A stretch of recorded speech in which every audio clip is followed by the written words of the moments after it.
Wake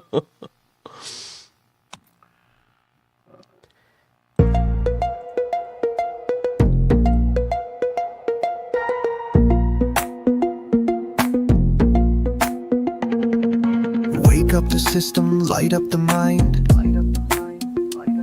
We're chasing the edges they say not to find.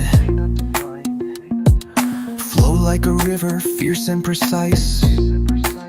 Lollydabbing through limits, no need to think twice. No cheat code, no shortcut plan, just grit and grace and a mic in our hand. Keri and Richard pushing past norms, dancing with dopamine, writing brainstorms.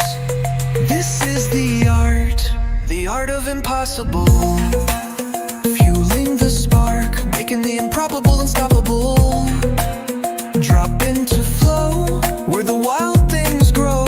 Welcome to the edge of control. Lollydabbing the impossible.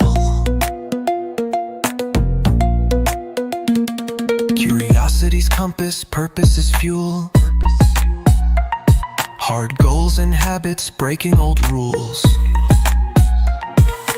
Risk it, own it, bend what you know. This is the lab where peak minds grow. No easy win, no magic cue, just science and soul and something true. We're not just talking, we're breaking the mold.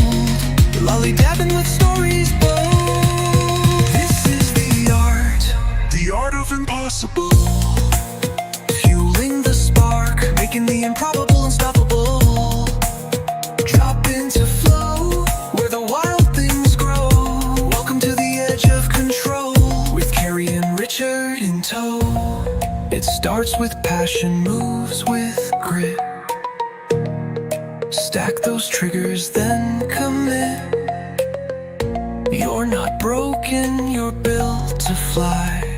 So lollydab loud, reach for the sky.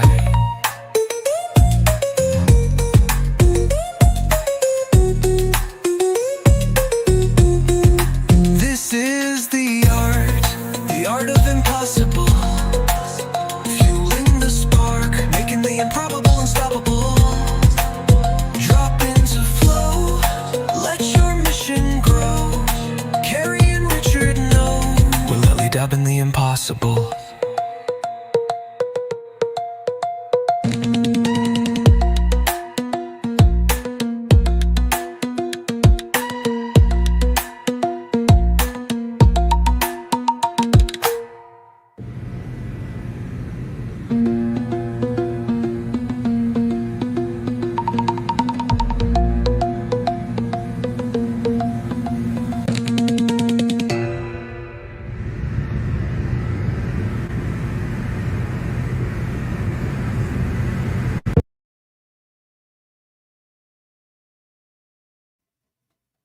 You're on mute because the cat's sitting on your keyboard. Still on mute. I don't know how do I unmute you? Oh, I can unmute you. Can I unmute you? Oh, there. I can't unmute my guest. There we go. No. Now you're fine. There, you're not choppy now. That was weird. Well, so it's like my dogs could tell that you had a cat on your lap because they're like, hey, hey, hey, hey, hey, hey, hey. Pay attention to me. He just bailed. Now he's sitting behind me. Down to business then, I guess. Yeah, all down business. To business. Woohoo. Don't look at me like that, puppy. Go lay down. Get out of there and lay down. That's enough. All right. Well, here we are. Here we are. We're working on our passion recipe. You talk your stuff. I'm going to open chat. Okay. I feel like my mic is super loud. I'm going to turn it down. Maybe just a little. I get all excited. I start yelling. So we are working on our passion recipe. Fun. Same. I'll say hi to the chat. I think we have a couple of lurkers, but people who have been commenting so far is Robbie Stingle, who says, hey, Robbie, he's ready for the gagging. Ready for the gagging. And then special guest, the real Justine. Pajamas on. We're ready. Get cozy. All right. Got to be comfortable if you're talking about the deep stuff, I think. I have a t-shirt and skivvies on right now. I will not be standing up throughout this entire broadcast unless my camera is off. Let's just hope he remembers to turn his camera Well, off. the skivvies won't show you anything you couldn't normally see with shorts on. It's just a principle that it's skivvies. That's why. It's just the word skivvy. You know, some people have a problem with the word moist. I think I've just discovered that I have a problem with the word skivvy. Okay. Well, sometimes my skivvies are moist. Oh, no! It is not that kind of show, folks. It is you not that kind of opened show. the door for that. I Just did. saying. I did. I opened the door. I am greatly distressed by the fact that I opened that door. Fun. So, what's new in Thank your you for life? liking and sharing. I am you. a foster kitty parent. That's the newest new. Well, I had a job interview today, so that's the newest new. The new, if you will. Yeah, but it's fun. It's life. I've been staying super busy. I really haven't given myself much time to just sit and do nothing this last week. It's been a week of stuffs, so to speak. Getting the cats, organizing that, making sure I had their supplies, getting everything set up, getting them settled in here. It's just been... Doing cat parent interviews and such.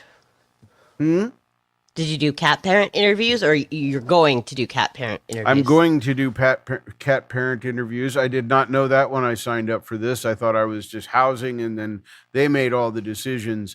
Apparently, no, that's not the way this organization works. The organization is called Cat's Cradle, if anybody's interested or wonders. And they're a relatively local rescue here in the kind of Beaverton metro area, if you will, the outskirts of Portland. All right. Well, if you have a link, I guess I'll let you drop it in the chat. I'll do that if I feel up to it. It really doesn't matter. I was just telling people because sometimes people are curious People want to about know. stuff. Yeah. Well, I mean, So curiosity and cats, they go together. I respect our chat and their potential desires, and I want to fulfill the easy ones. The hard ones, I don't. That's a them problem. Well, Auntie Act Jack has joined us in the chat. Hello, He Auntie. jumped right in there. Hello, brother. Good to see you. So we were talking about our list. I think last week we had both committed to making a list of things that we were curious about, specific Okay, that things. sucks. Yes. Making a list It's hard. sucks. You know, it's not the list so much, it's the specificity part that I kind of fall apart on. I'm like, am I specific? Wow, am I look at all the specific? powder on my carpet. Fucking awesome. Close the powder container. Ask me how I know. The powder? Powder, like body powder. So I was getting ready for my interview. You know, I'm fluffing and buffing and making sure I'm not going to get this sweaty in all the weird spots. Yeah, so it was out here. Making The curtains sure you were don't closed. The curtains were closed. It was off. Dancing around in my skivvies, throwing body powder on me. Now, if that didn't give you a fun visual, I'm sorry. You should be entertained. Are you not entertained? Listen, I love spreadsheets too. We're writing this down by hand, real Justine. So, I mean, it could potentially become a spreadsheet at a later date. Yeah, this list was hard to make, all joking aside.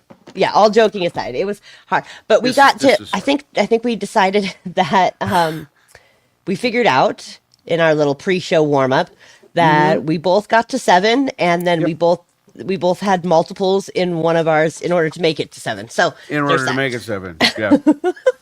All right. Well, how do you feel about sharing yours?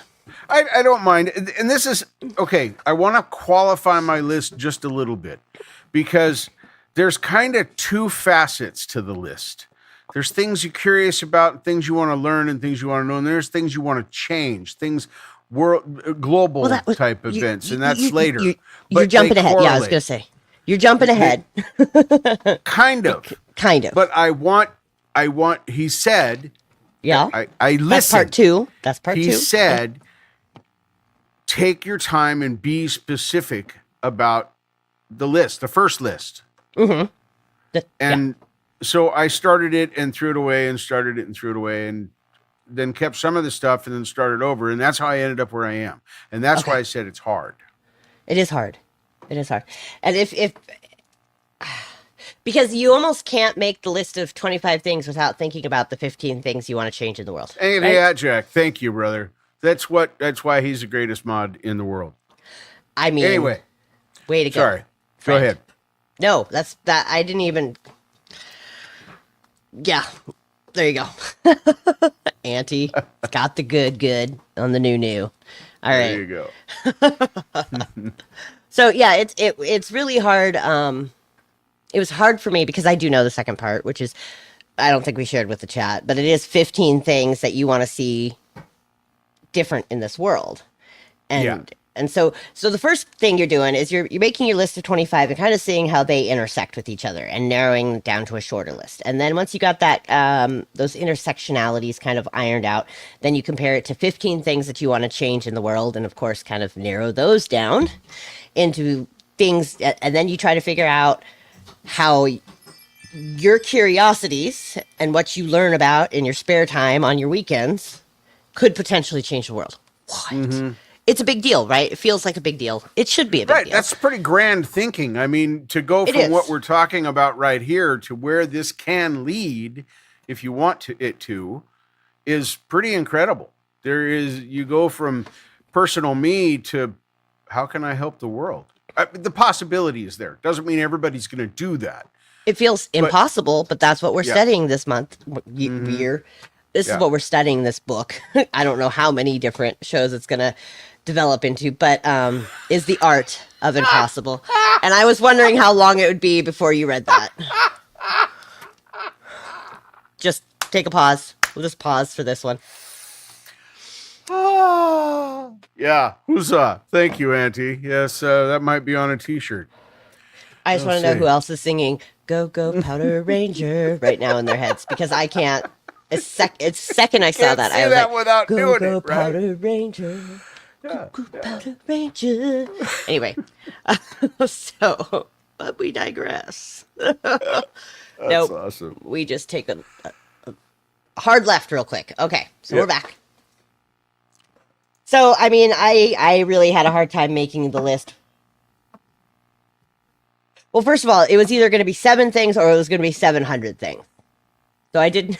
Well, kind you know of, because I mean? that's I'm curious about a lot of things. Yeah, it did lead to rabbit trails. Because I think of one thing, and then I think of another thing, and then I think of another thing, which is fine, but sometimes they were so vague that it wasn't worth pursuing.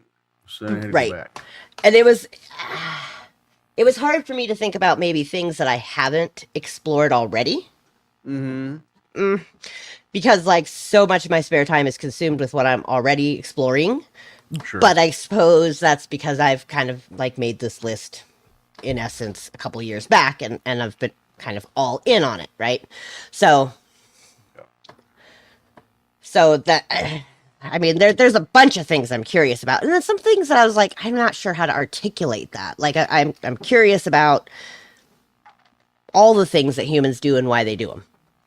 Yeah, one of mine that turned into multiple things was, as you know, I've started doing, AV stuff, and I'd like to learn a lot more about it and manipulating it, making it and doing it. It's kind of fun to do that. But that broke down into, well, then you got to get into, all right, there's aspects to video creation and editing, backgrounds, PNGs, the video itself, the music that goes with it, all of these things. So I wasn't even done. This will probably be divided into more things, but it gets more specific, and that's what I was trying to do. Right. Okay. Well, do you want to share your 7-ish? Sure, things? I'll share my 7-ish. Chad, if you feel like sharing, you can pop a couple of things that you're curious about specifically. Yeah. And what you've been thinking, just maybe what you've been thinking about. And this if anybody week. did this if anybody exercise. participated with this and you want to put a few things in the chat, your first 3 or so or whatever, feel free to do that. We would love to hear from you. So something that is important to me at the moment, this is a short term, I want to learn how to and set up an acoustic guitar because I've started playing my acoustic again and it needs to be set up. So that was something I'm curious about. I want to find out about. I also want to improve my vocal abilities, my singing range, my singing abilities, that sort of thing. And then creating and editing audiovisual media is number 4. And I have so far broke that into 3 things: the PNG, JPEGs, MP4 videos, backgrounds, green screen effects, that sort of thing. Because those all, like I said, you could drill this list down for days. Yeah. But I think that's specific enough for now. Okay. I can add or subtract to it later. Or say, well, I was wrong. It was recommended too that you take your time with this and play with it a little bit. Take some time, explore each thing on your weekend or your time or whatever time you've got to explore. What does it say? If you don't want to get 2 years into this, because it can take years, months. You yourself have said that. Yeah. And it's not a fast process. So if you get 2 years into it and then realize, oh, that really wasn't something I was that interested in after all. Right. Then now you got to start all over again. Then you got to get back to that whole drive thing and passion, and it really sets you back. It could. Or you can just figure out how your new thing intersects with your old thing and how that's going to change the world. That's a possibility to investigate as well. Is there an intersection between this? What was his intersection between football players and left tackles? Left front eating tackle grasshoppers and eating bugs, and how nutrition tends to go together. He picks some pretty outlandish stuff in the book. It's actually a really good listen if you want to know the truth of the matter. Absolutely. It really is. It is. I don't know about the read because I haven't read it. You have. But as far as the listen goes, it's a pretty easy listen. I listen more often than I read, but I bought the hardcover because I like to take notes in it and highlight things. Yeah. And pretty soon the whole book's highlighted, and then I'm like, well. Wait, what was I thinking there? It was all important. Well, writing in the margins, I always highlight it, and then I write my thought in the margin, and then I just end up with a whole book written in the margins of a book, which is... Right, and if you try and color code it, then you end up with 16,000 colors on the side of the margin and 900 lines going through the print. It's a whole thing. So, you said the whole book, so I really wasn't expressing one page. I was expressing exactly. That's kind of. I only moved on because it's wholly the truth. All right, so my specific curiosities are the neuroscience / brain chemistry of grief. How does grief affect our brains in the same way? Everybody says grief is experienced differently. And I think that there is probably some sort of root core part of it that is that happens the same within our biology. Right. And that is definitely something that I've explored, which is kind of what led me to this book and other books that were anyways. So my curiosity is, what is the commonalities of how we experience grief? Number 2, emotions and decisions. Do I need to make decisions without emotions to make better decisions? Or do you need emotions to make decisions? Number 3, how does bias affect our perception of major or minor crimes / criminals? And how does that affect the effectiveness of our justice system? Nice. Number 4, how does food or nutrition affect our emotions, specifically trauma, grief, or biases? Are we more likely to make decisions, like if we're eating bread 40, are we going to be more or less biased on something? More or less experience like heightened trauma or grief because of our food or nutrition? Like how does that nutrition affect our nervous system reactions to those emotional states? And then number 5. So I guess, I mean, I could technically break 4 into like, 4 could be like 4.1, 4.2, 4.3, because, Yep, it you certainly know, could. Definitely relations there. yeah, because like those top 3 are kind of like the top curiosities. Number 5, how does mindfulness practices affect the levels of our biases, our grief, our decisions, perceptions, etc. Yeah. So, like broadly specific, which is not a thing. Um, so, anyway, and I've kind of gone down all those sort of rabbit holes, and I haven't really applied the rest of the formula to try and narrow it down even more so that I could set the goals, because we're coming up to the goal setting. I know, and it's Section. coming very fast. It is. Which is why I finally just left this list the fuck alone. That's just being honest. Or Well, I'd have a whole new list to start over with again for the goals that we're going to try and set next week. fair. Well, I think with that in mind, have you considered the 15 things that you want to see different about the world? No, I have And have not. you thought about how your list is going to tie into those? No, I have not. I've been pretty overwhelmed with just making this list. Ooh, I love this. I love this, Justine. How do cortisol levels affect health, specifically in the case of autoimmune disorders? Yes, Queen. That really, I should just have Justine edit my list because she's very good at this. There you go. Yeah, because clearly she has a symbiotic relationship with your brain.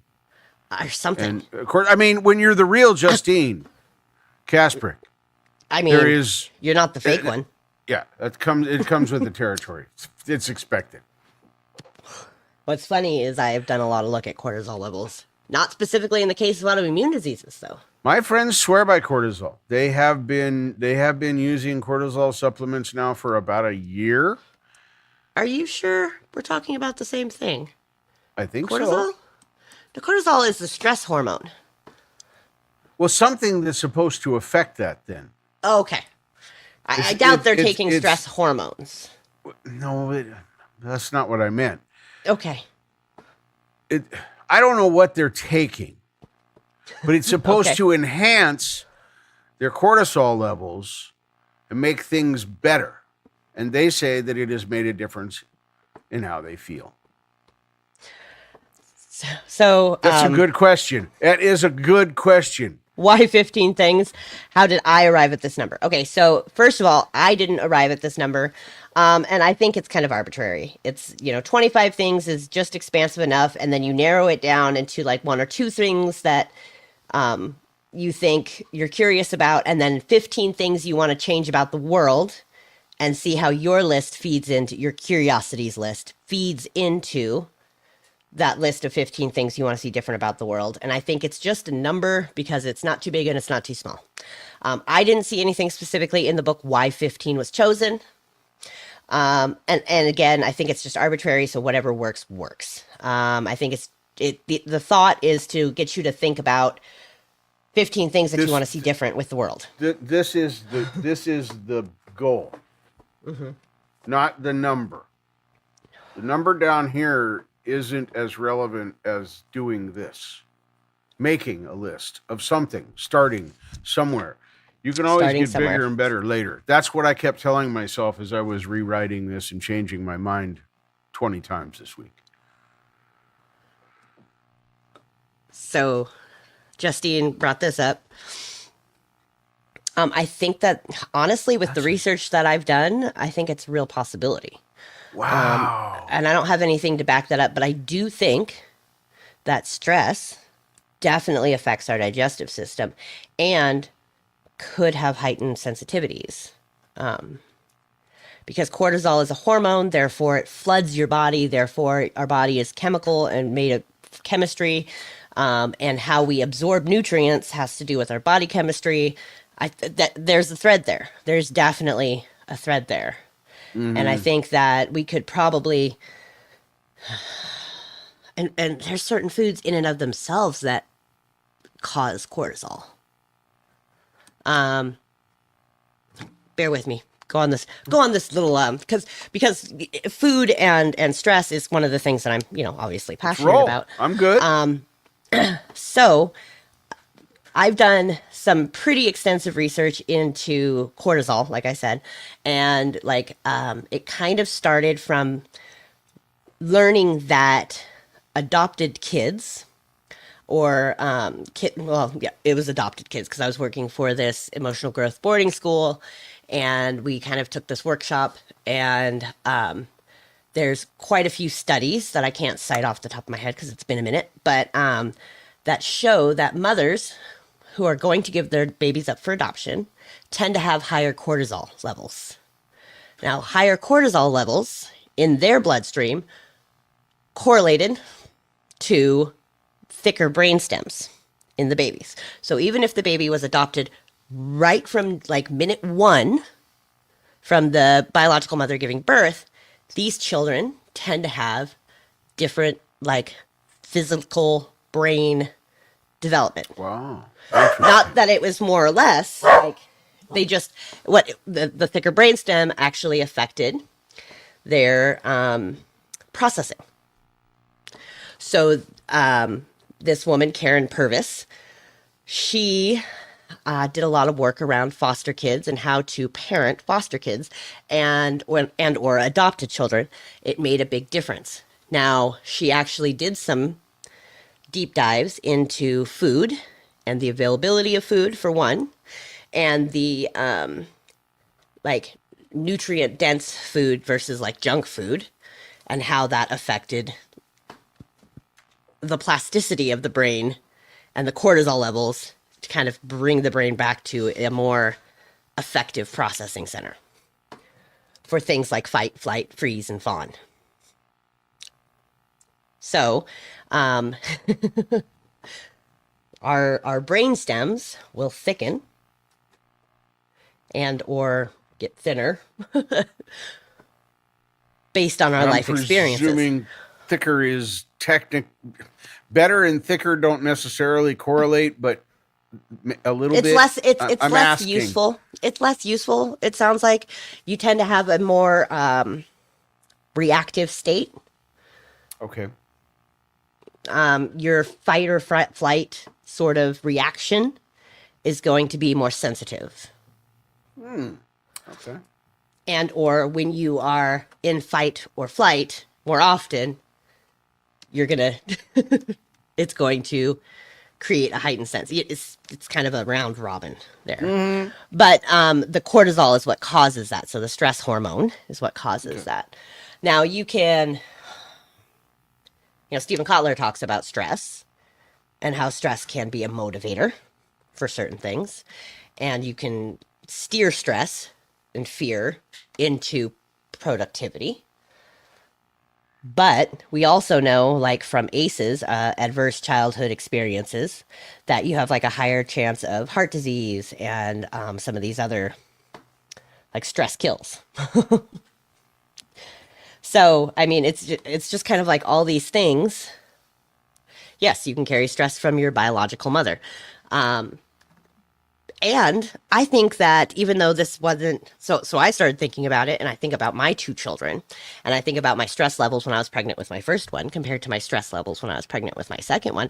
And I can definitely see a difference in their general processing and disposition based on the amount of stress that I had, and they're my babies. So, you got to thinking about that. And higher quality foods at a higher level of availability is going to help with that kind of fight or flight response. So you're not so jumpy, basically, in layman's terms. What I found really interesting is I've worked for 2 emotional growth boarding schools in my lifetime, and both of them, one worse than the other, had some sort of food thing with the kids. So the first one I worked for was really good about always having a bowl of, they called it hand fruit out. So apples, oranges, bananas available to the kids at all times. But it was kind of regulated in the sense of if they felt like the kids were abusing it, there would be a conversation about it. The other school was like 0 snacks. And then they followed the sort of typical health and welfare United States food pyramid on whether or not, like on the meals that they fed the kids. And those standards to me are very, very, very low. Very, very low. In other words, like lots of carbs, lots of sugars, very little protein was necessary. Like vegetables were, like corn was considered a vegetable and it's really not. No, it's not. It's a grain. Things of that nature. And so it was interesting to me to see that juxtaposition. The first school was very good about, like, if you went through firsts, everybody got some, and then you were allowed to come back through and get half portions for seconds. They definitely gave the kids more of an opportunity to get full. They had a full salad bar every time as opposed to just being served a vegetable. The difference was in the size of the school and the cost of the school. It was definitely a little higher end cost. But they also had this thing about scarcity. So, like, for the most part, the kids were allowed to regulate their own portions, but they were called out if they were scooping so much they weren't being mindful of the people in line behind them. Whereas, like, the second school I worked at, like, we served the kids the amount that they were allowed to have, and they very rarely were allowed to come back for seconds. So it was like really interesting. And like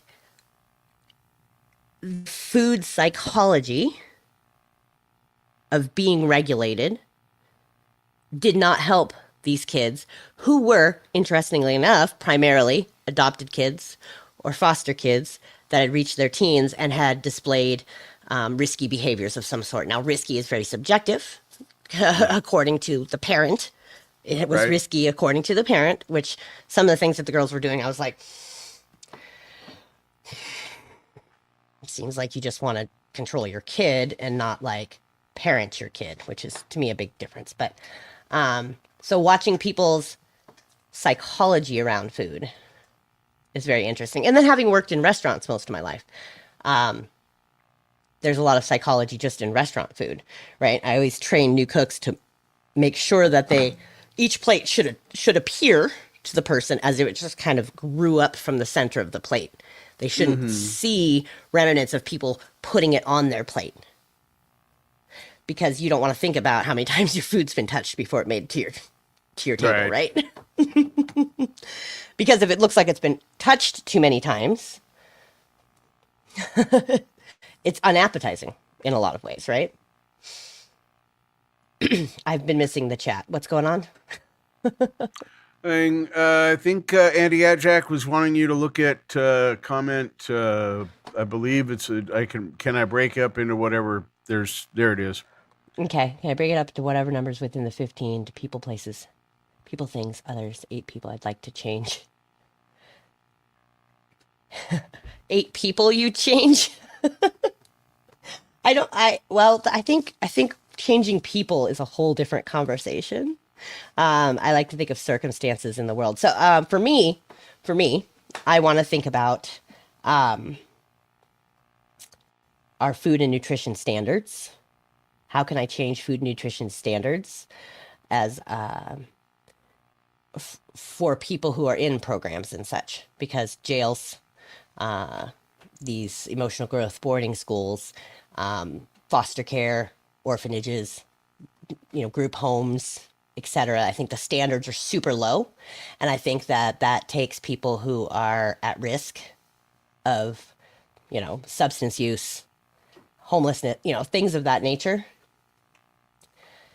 It perpetuates the problem. I think low quality nutrition perpetuates those problems. So that's one of the problems that I would like to change in this world. And then how, judges, lawyers, people within the judicial system, how they think and evaluate people.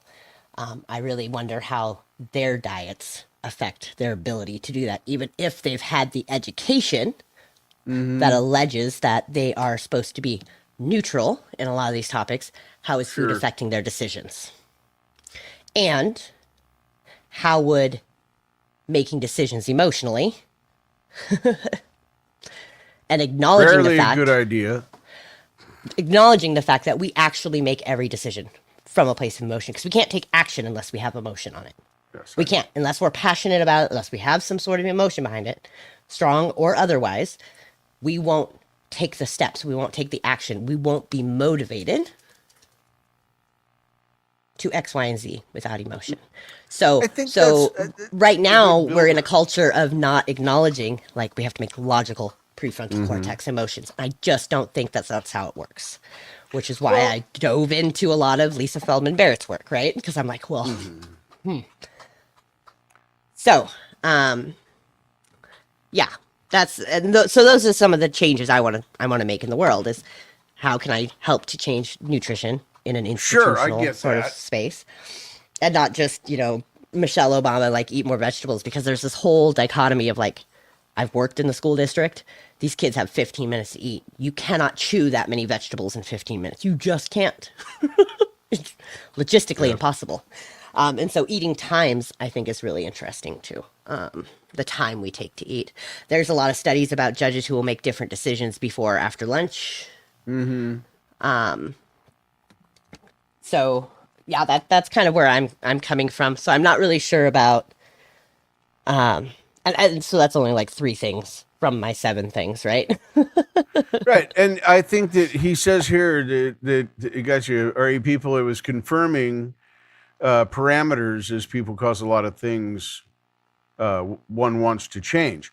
So Right. yes, in context, absolutely. Yeah. Now that there's context to the previous, yes.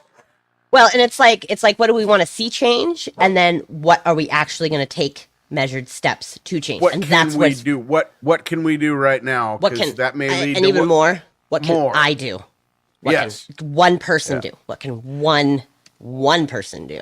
And it starts with learning more in our spare time, right? And then I think when we get to the goal setting portion, we have like these different tiers of goals. We have like these daily goals, these high hard goals, and Yes. the massively transformational purpose. Capitalize. Capitalize, yes. But it starts It's- with like every day you read a different book. Every day you And that's what I explore a have different- not done yet. I was just getting ready to go into that. What I have not done is taken any action on this and sat down 20 minutes a day to participate in some kind of informational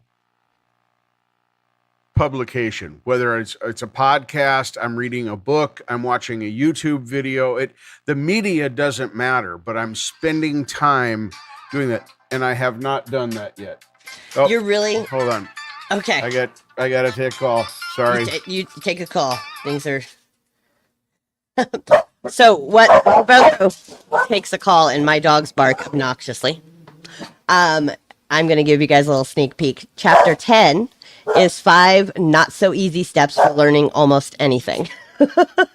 So sneak peek when we get to chapter 10 about the 5 not so easy steps for learning almost anything. Falco's probably really going to benefit on that. There's also the return of investment on reading. Growth mindsets and truth filters that we're going to go through. These are just some of the chapters that are to come, which I find are very, very, very fun. Yeah, so the skill of skills we talk about. The 80-20 of emotional intelligence, which emotional intelligence in and of itself is kind of a discussion. The shortest path to being Superman. I am sorry, my dogs are being obnoxious. We'll just take a breather, get up, use the restroom, get something to drink.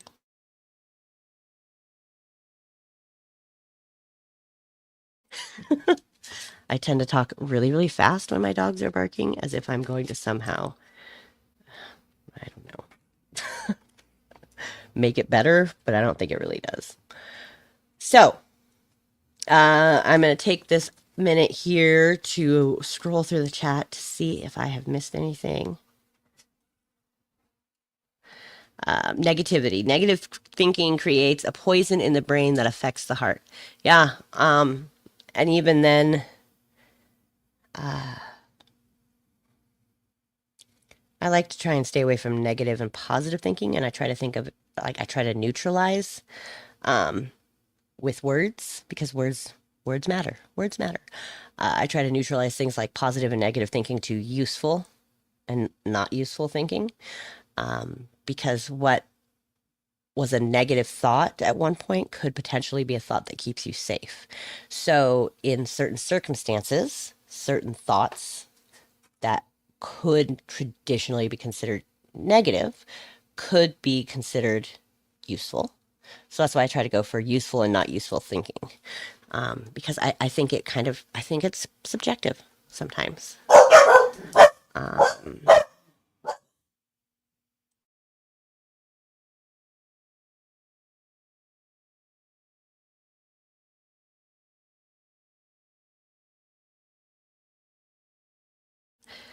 People cause a lot of things that one wants to change.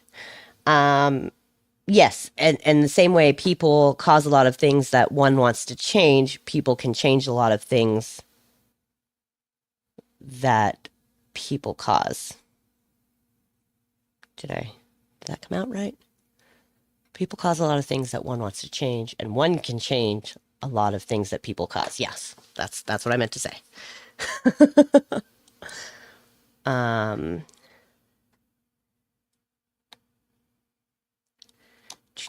what else do we have in here?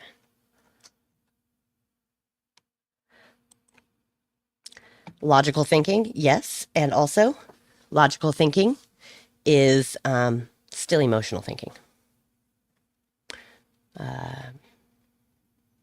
Am I still muted? I don't think I am. Maybe. Nope, I'm unmuted. And I agree with you. I approach a lot of emotions.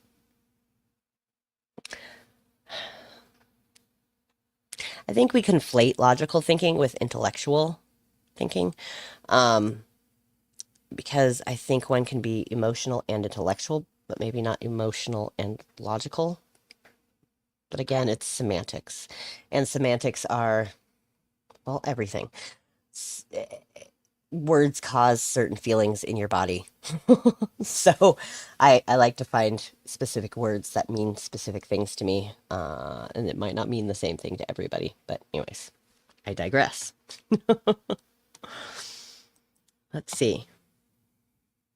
It's not necessary to get rid of negative thinking, as you can learn to use it by putting energy and power into different positive things, giving them more power. Yeah, and that's why I try to say useful or not useful as opposed to negative and positive thinking. Because you don't need to get rid of negative thinking. It's whether or not that thing that you're thinking of is useful in that moment. So, and so, yeah, it can be useful to have a quote unquote negative thought, as you just said, because you can learn to use it by putting its energy power into different things, giving them a better power. Including your health, and it depends on the thought. It does. It depends on the thought. I do a whole thought experiment, especially when I'm feeling really overwhelmed. It's CTFAR, which is you separate a circumstance from the thought. Look at the thought, see what causes the feeling. So the feeling is a set of sensations in your body, and then you give that set of sensations like an emotional word. And then that is going to drive your actions, what you do or don't do, and that's going to cause some results in your life or around you. So circumstances, everything outside of your skin is a circumstance that you don't always have, you actually have zero control over.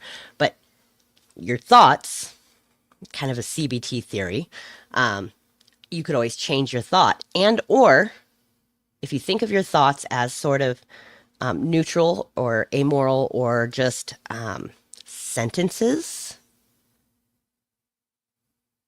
you can assign different emotions to the sentence. depending on what your experience is. There's kind of like your default, and then you can change the emotions behind a sentence. It's just a sentence. It's just words, right? We assign meaning to the words based on our experiences, but we can always reframe our experiences. Easier said than done.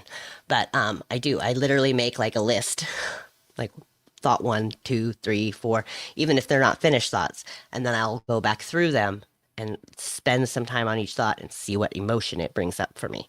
It's just a little exercise that I do. It really helps me. It just kind of helps me get in tune with what thoughts are causing what feelings in my body, what sensations in my body. And then I can contemplate why that is.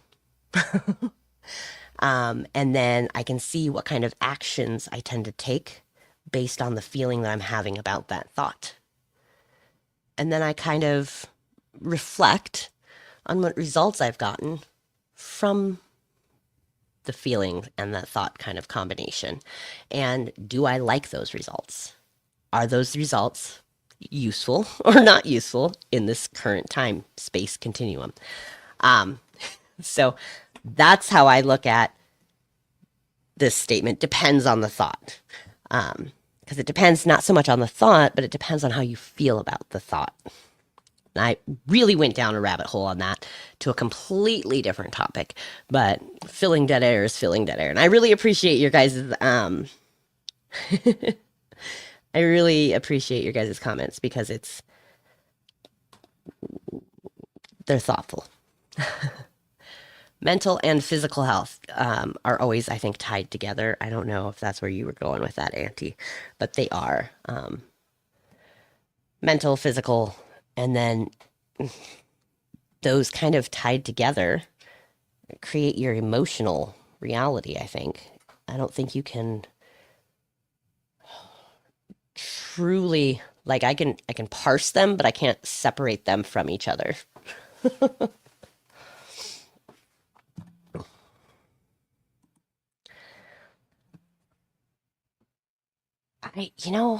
I have the worst handwriting in the world, and I just don't know if I agree with this because I think that writing is such a good tool.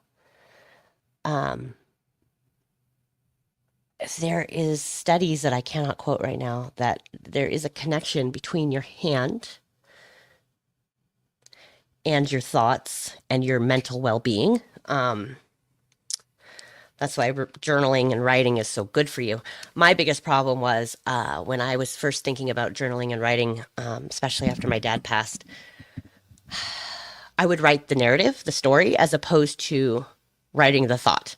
And that's kind of why I dove into the thought thing, because I would write narratives, and then by writing the narrative out, it made it more like salient, more true, and it like solidified how I was feeling as opposed to giving me the opportunity to contemplate how I was feeling. And so I really liked to kind of, because I tend to feel in an intellectual manner as opposed to a emotional manner, I guess, which I think there's a difference, which is different than being logical. Mm-hmm. Welcome back to our conversation, Felcro. Thank you. I'm catching up. We've gone places. Yep. So when I learned to do that exercise, the circumstance, thought, feeling, action, result, I spent a lot of time in the circumstance, thought, feeling space, and I would write these lists of my thoughts, as opposed to writing a story trying to explain how I was feeling, if that makes sense. Because I found when I wrote a story trying to explain it, if it wasn't a useful feeling, in a way, I was just solidifying it in a not useful way. Whew. All the words. Did that make any sense? Did that make any sense to anybody out there? A little bit. The places we've gone while you were gone. Yes, I'm sure. I was hoping the chat might get me up. There's not a whole lot in there to clues that. There's.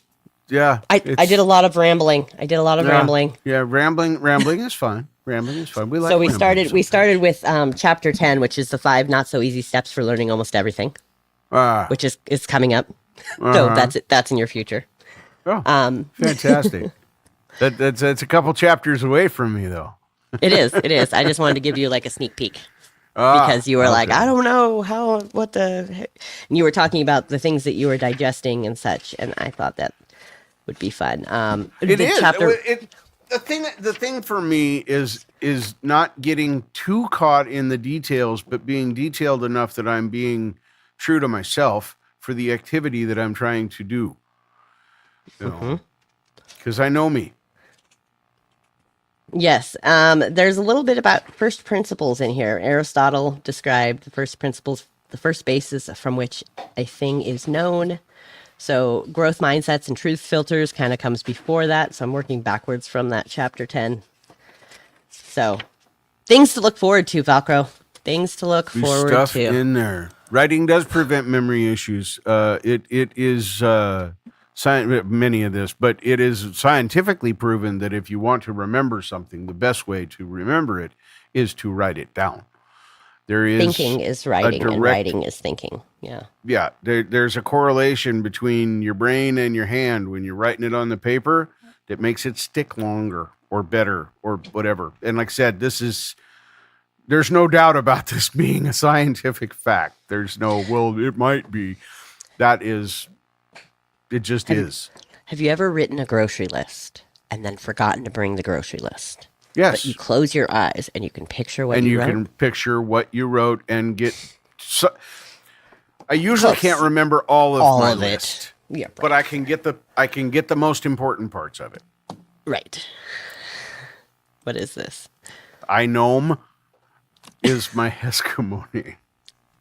or would that be Iknomi? Iknomi. I like Iknomi better. Because some of the Inuit populations pronounce things like that. Well, we do have to be culturally correct. I think that's appropriate. So Iknomi. I like it. I am culturally correct. Yeah, I think you nailed it. So let's see. We kind of talked about thoughts. All right. Okay. So I talked about thoughts. I talked about my CTFAR strategy for thinking about thoughts, which you'll have to go back and listen to the replay, I guess. Otherwise, I'm just going to repeat it all right here, and then it would be just telling twice. Yeah, there's no point in that. I could go back and listen to our replay. It's fine. I do sometimes, actually. Hello, replay crew, if you're out there listening to the replay. This segment's for you. All right, well, we're coming up on 52 minutes. Is everything cool with you? Was that? It is. Okay. And this week, I mean, I don't know, do you have an assignment specific for this week? Because I kind of have an idea of what I'd like to try and do if you don't. Well, let's hear what I bet you they're closer in. Well, I want to take the list that I have and I want to make some kind of action out of it. So that now it's a list that I'm actively doing something with. Whatever that something is, I don't know yet. Okay. But That's if I something look at maybe it- Garrett towards changes you want to see in the world. Yeah, could be. Because that's a big whoa for me. Like a Joey, whoa. I don't expect me. Now, this is a thinking thing, okay? So we got to get me there. Remember, you're a fifth grader and I'm in kindergarten, maybe preschool, okay? All right. Mhm. So for me, I have traditionally not cared about global problems, even politics. Here in the fair. US of A, which affect me directly, is something I have only recently become involved in even paying attention to, let alone that. So what if we didn't think about I don't geopolitical? have any idea what I would want to change in the world as far as what I feel I have any control over at this point. I don't have a stepping stone to get me to, hey, I could affect that by doing these things. So I got to learn that part. Can I offer you an example that you're already playing out in your life? Sure. So how do you feel about homeless and abused pets? Well, okay. I see where you're going with that already. Clearly I care. So you might not be able to, I know a couple of dogs who want to be homeless here pretty soon. They're just saying, Mom, you're awesome. I can know. understand them clearly. understand. really Like, can't. I know. And I joke. I would never. I would never. Yeah, I know. Yes, I know. But you also care about people. You also know the correlation between a person's mental health and having access to a pet. Well, that's true. And you found a way to be able to increase your exposure to a pet, even though it's not something that you can afford long term right now, right? True. So by affecting somebody's mental health in a useful way, you are, in essence, creating change in the world. Are you not? I didn't break it down like that. So, yes, I have to concede your rightness. Fucking bullshit. Oh, yes. Usefulness. I will not admit to being either right or wrong. You know what I mean. But there's usefulness in that I never thinking, got right? there, but see, that's what I mean by my brain doesn't function like that. You know, it's funny because there's been a significant portion of my time that I've spent wanting to be a coach of some sort, and that's why is because I love to show people what it is that they're already doing that is pointing them towards what it is that they value and the changes that they're making in the world around them. Well, I think I got something to add to my list when the show's over. No. Oh, good. Thanks. Appreciate that. Fuck my life. Well, and then I know growth. Oh, it sucks. Actually, it doesn't hard. suck. I'm a happier, more adjusted human being than I have been in 30 years. Oh, look, there goes Moonshadow. You saw the mittens on the feet. Yeah, I did. I see the moon. So she's very, very much the solitary of the pair. She prefers to be in quiet, little subdued light. Yep. So it's unusual to see her. There's a chance that they might want to go to separate homes, huh? Yes, that's one of my fosters. Yeah. Eh. The dogs is number 16 things I want to I think that by adding those, well, there's actually two things that I can add to my list that would be kind of on this list, but also could be on that other list that is intimidating me so much. At least well, in let's talk part. about how the audio visual ties into this pet thing, ties into people's well-being thing, right? So Right. how do you share the availability of a pet and or get the attention of somebody who may potentially need a pet or somebody who wants to foster pets but didn't know they wanted to foster pets? Mm-hmm. How would you get their attention in this current modern age? Honestly, it would be through social media right now. And audiovisual technique. Sure. I'm doing some of that for these cats too. So there's, I may not get as far into that as I had thought I was going to because this might be their forever home. We don't know yet. I'll be finding that out in the next few days. We don't know that yet, right? Okay. But do you see how like your curiosities tie into together? Yes, the tie into that and get into that. Yeah. Yeah. And the effect of sound on people's well-being. I wonder if we were to make your acoustic sound more specific, and you were to research how acoustic sound soothes pets and people alike. There you go. And how that could potentially change the world. Yeah. Okay. Things of that nature, things to contemplate, things I like to say, marinate on. Yeah. Yeah. Marinate, ruminate. I love the real Justine says foster fail when you adopt your foster. She's a foster fail. Oh my goodness. That's you, huh? Well, I don't think I'll fail at fostering. I've raised dogs, show dogs, when I was a kid. So there's been lots of puppies and lots of dogs that came and went, and we've made little names for them, but then they found a forever home with somebody else. So I don't think I'll have as much a problem with that, especially with my thinking in the back of my mind is I really can't afford a cat of my own. They literally supply me with the litter, the food, medical. The cats are chipped. They do all the spay, neutering, all that stuff. So, which is a beautiful thing because it's like having a cat without having a cat.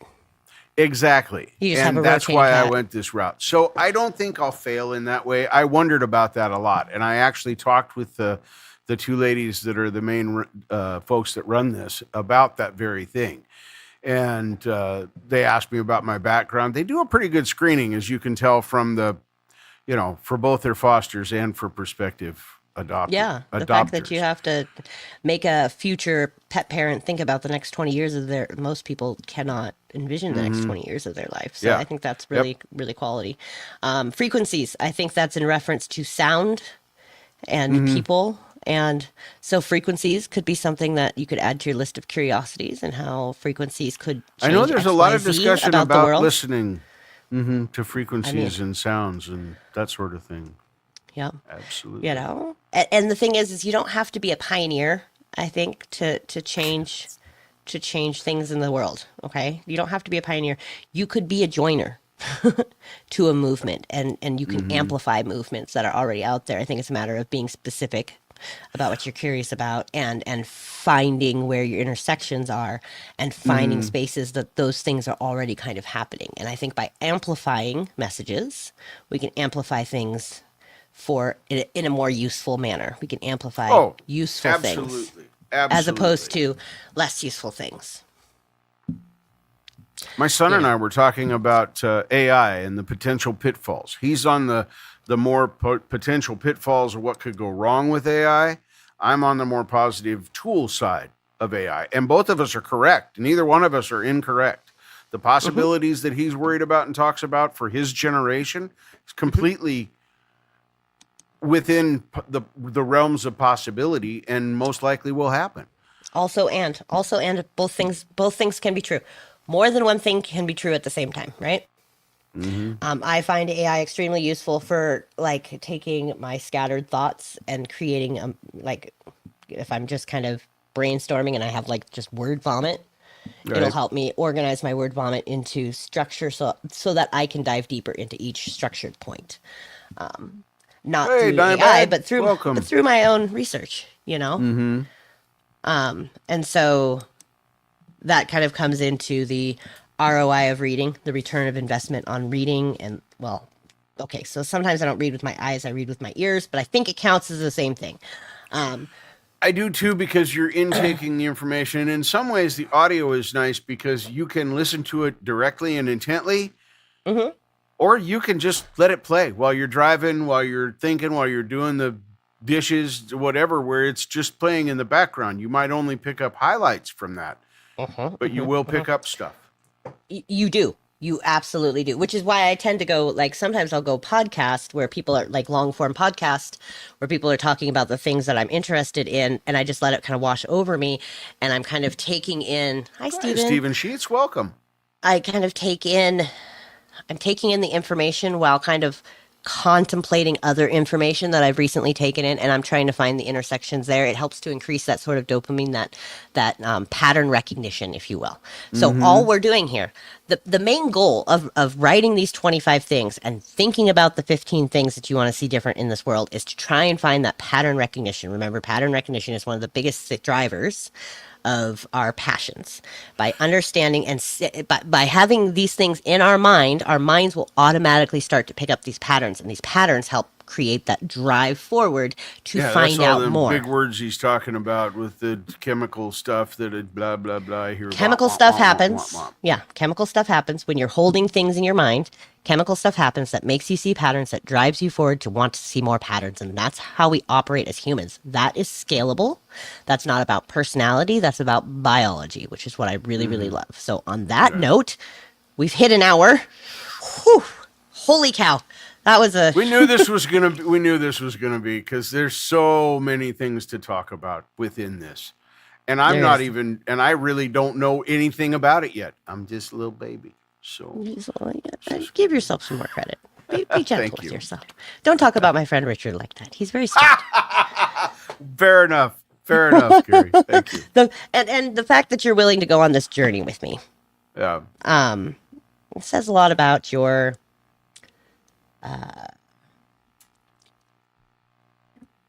the character is the word that's coming to mind, but I don't want to disparage other people's characters who aren't as curious as you. So I guess it's sort of the right word, but not really. It says a lot about your mindset at this current moment. There. I'll go with that. Take care, Annie. Yeah, Jack, thanks for being here, brother. Dimebag, I do plan to do a stream later tonight. I do not know what time. Ooh, I don't work tomorrow. Hit me up, friend. I'm not going. I'll hit you up tonight. when I get it. I get it created, I'll send you a link in the All right. email because you don't know how to do it on your phone. Well, I mean, I just had an update, and so now I can't like highlight links like I used to and send them to myself. I hate my Samsung update. I'm right with you on there. The Samsung. I'm really update. struggling with this one. Like, just to like hook up my earbuds, I had to like figure out a whole new. Anyway. My Bluetooth is not working right. This last update on Snapdragon just messed my phone up. Anyway. Yes. That's All another right, rabbit hole. That's another conversation for probably a different show, but whatever. So Robbie, thank you for coming. Dimebag, thanks for showing up. Steven, Anti-Jack, the real Justine. You had some great things to contemplate. I hope y'all. Yes. So good all to of you see do that. Do Justine things, because that's exactly why we wanted the chat to be involved in this. So thank you. Yeah. So we'll see you next week where we're going to be talking about some other aspects of this book. Until then, please, please, please go see if you can get your hands on a copy of it. Go watch Stephen Kotler's free talks about, I mean, just about any interview. He's done Joe Rogan. He's done some people. Yeah, there's from 3 or 4 out there. You can 3 or search 4,000. his name. Yes. I really like the one that he did with Jason from Shots of Awe, Jason Silva. That's a really great interview. Is it a good one? I shouldn't say interview. It's a conversation between the two of them that is just like really mind-bendy. It's like being high on mushrooms, but you're sober. It's crazy. It's so good. It makes you think about things. Nice. Yeah, Jason. Yeah. You know what? I'm not going to enable you guys by baby birding it. You guys know how to use search engines. You know how to Google it. Jason Silva is what you're looking for. Jason Silva with Stephen Kotler. Find some things and stuff. Until then, keep working on what you think is impossible and go for it. Because I say nothing is impossible. The word itself says, I'm possible. I'm possible. That's very good. Very good. Cheesy, but good. I like it. I'll take it. That's on my channel. Night says Shit. hello Bye, with a everybody. soft glow. We took a ride on this talk show. Stories shared and secrets low. Time to linger, but we gotta go. Voices faded with the moon's call. Laughter echoed down the hall. Thoughts that flew like paper dolls. Wrap it up and let it fall. Turn the volume down low, my friends. This chatter's come to an end. Till we gather again and again. Let these moments extend.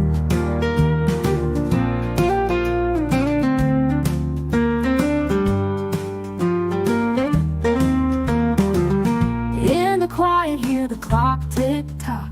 Words won't stop, but we'll walk the walk. Dream a little till the next talk. Out of time, let's unlock. Turn the volume down low, my friends. This chatter's come to an end. Till we gather again and again.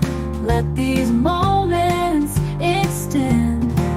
In the quiet, hear the clock tick tock. Words won't stop, but we'll walk the walk. Dream a little till the next talk. Out of time, let's unlock. Turn the volume down low, my friends. This chatter's come to an end. Till we gather again and again. Let these moments extend.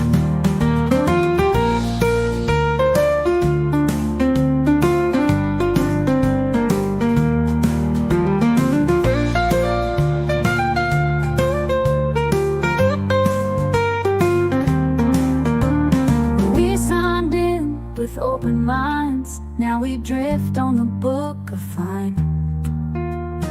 Page by page until we bind. Sweet goodbyes, let's unwind.